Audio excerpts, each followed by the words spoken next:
Hello बच्चों, कैसे हैं आप सभी। चलिए इस वीडियो में हम समझेंगे कक्षा 6 की वर्कशीट नंबर 19 जो कि 9 सितंबर 2021 की वर्कशीट है और आज का विषय है सामाजिक विज्ञान। और आज जो हम टॉपिक पढ़ने वाले हैं वो है पृथ्वी के ताप कटिबंध। यानी हमारी पूरी पृथ्वी को कई सारे ग्रुप में हम कह सकते हैं, कुछ क्षेत्रों को अलग अलग हिस्से में डिवाइड कर दिया गया है जिसको हम कहते हैं ताप कटिबंध। अब वो कैसे डिवाइड किया हुआ है, कौन से क्षेत्र को कहाँ रखा गया है, चलिए ये समझेंगे हम इस वर्कशीट के द्वारा। विषुवत वृत्त यानी 0 डिग्री और उत्तर ध्रुव यानी 90 डिग्री उत्तर तथा दक्षिण ध्रुव यानी कि 90 डिग्री दक्षिण के अतिरिक्त 4 महत्वपूर्ण अक्षांश यानी कि समांतर रेखाएं और भी हैं। ये हैं, देखो हमने पहले कौन कौन सी रेखाएं पढ़ा था। पहला तो हमने पढ़ा था विषुवत वृत्त, इसके अलावा हमने पढ़ा था उत्तरी ध्रुव और इसके अलावा एक और चीज़ हमने पढ़ी थी वो है दक्षिणी ध्रुव।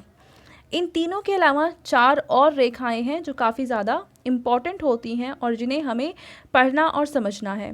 उनमें से पहला है उत्तरी गोलार्ध में है, देखो ये रही कर्क रेखा जो कि 23.5 डिग्री उत्तरी अक्षांश से गुजरती है।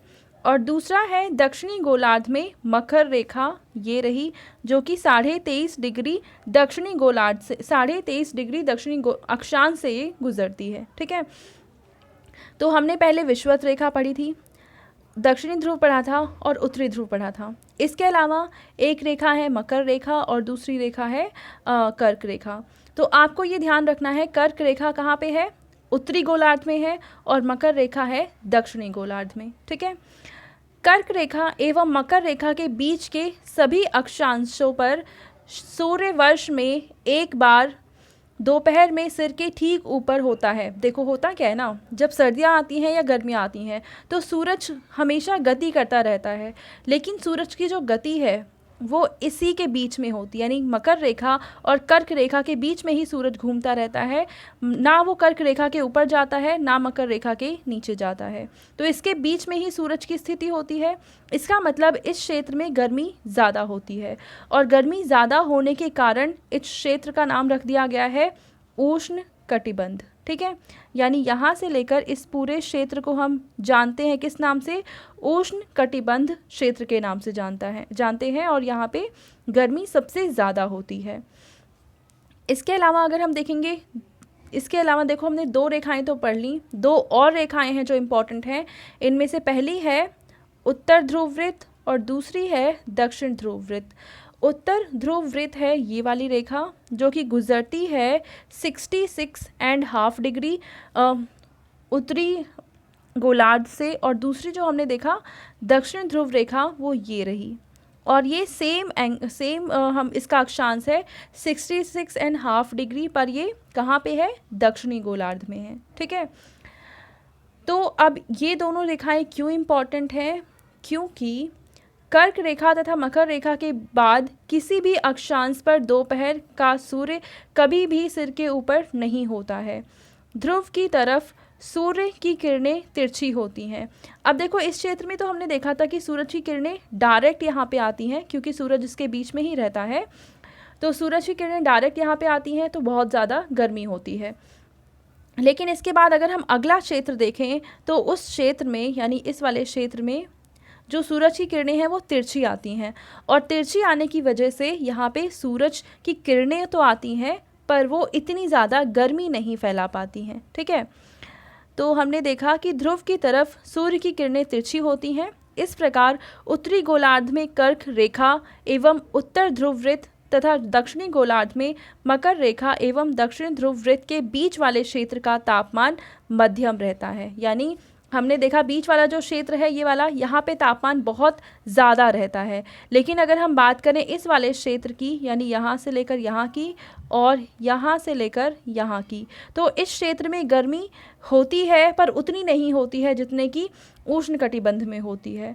तो इसको कहते हैं शीतोष्ण कटिबंध, यानी यहाँ पे शीत और उष्ण यानी सर्दी और गर्मी का मिक्सचर होता है, तो इसलिए इस क्षेत्र का नाम दिया गया है शीतोष्ण कटिबंध। ठीक है, अब इसके बाद की अगर हम बात करें, उत्तरी गोलार्ध में उत्तर ध्रुव वृत्त एवं उत्तरी ध्रुव तथा दक्षिणी गोलार्ध में दक्षिण ध्रुव वृत्त एवं दक्षिण ध्रुव के बीच के क्षेत्र में ठंड बहुत अधिक होती है, क्योंकि यहाँ सूर्य क्षितिज से ज़्यादा ऊपर नहीं आ पाता है, इसलिए इस कटिबंध को हम कहते हैं शीत कटिबंध। ठीक है, अब ये क्षेत्र मैं आपको मैप में दिखाती हूँ। इस जो पृथ्वी का दिखा रखा है इन्होंने शेप, देखो ये है उत्तरी ये है उत्तर ध्रुव वृत्त और ये यहाँ पे है उत्तरी ध्रुव, तो इसके बीच का क्षेत्र। और अगर हम दक्षिण में देखें तो ये है दक्षिण ध्रुव वृत्त और यहाँ पे है दक्षिणी ध्रुव, इसके बीच का क्षेत्र। यहाँ पे ठंड बहुत ज़्यादा होती है, इसलिए इन क्षेत्र का नाम रख दिया गया है शीत कटिबंध। ठीक है, अब इस तरीके से हम कह सकते हैं कि पूरी पृथ्वी को 3 हिस्सों में बांटा गया है। पहला हिस्सा यहाँ से लेकर यहाँ है, जिसका क्या नाम दिया गया है, उष्ण कटिबंध। अगर हम दूसरे हिस्से की बात करें तो दूसरा हिस्सा यहाँ से लेकर यहाँ तक और यहाँ से लेकर यहाँ तक बांटा गया है और इसका नाम दिया गया है शीतोष्ण कटिबंध। ठीक है, अगर ये उत्तर में है तो उत्तरी शीतोष्ण कटिबंध और दक्षिण में है तो दक्षिणी शीतोष्ण कटिबंध। और जो तीसरा क्षेत्र है उसको हम देखते हैं, ये रहा, यहाँ से लेकर ये वाला क्षेत्र और यहाँ से लेकर ये वाला क्षेत्र। इस क्षेत्र में ठंड बहुत ज़्यादा होती है, इसलिए इसका नाम दे दिया गया है शीत कटिबंध। उत्तर में इसका नाम है उत्तरी शीत कटिबंध और दक्षिण में इसका नाम है दक्षिणी शीत कटिबंध। तो ये है हमारा क्लासिफिकेशन कि पृथ्वी को हमने कैसे अलग अलग भागों में बांटा है उसके तापमान के अनुसार। ठीक है, अब इसके बाद देखो एक प्रश्न दे रखा है, आज एक ही प्रश्न है तो हम इसका आंसर करेंगे। प्रश्न है कि पृथ्वी के 3 ताप कटिबंध कौन कौन से हैं। तो तीनों ताप कटिबंध के आप नाम लिख देंगे। पहला कौन सा है, उष्ण कटिबंध, तो पहला आप लिख देंगे यहाँ पे उष्ण कटिबंध। और दूसरा कौन सा है, हमने देखा शीतोष्ण कटिबंध, शीतोष्ण कटिबंध। और तीसरा नाम हमने देखा था, ये है शीत कटिबंध, शीत कटिबंध। तो ये 3 क्षेत्र हैं हमारे पृथ्वी पे, यानी हम ताप का हम कह सकते हैं क्षेत्र।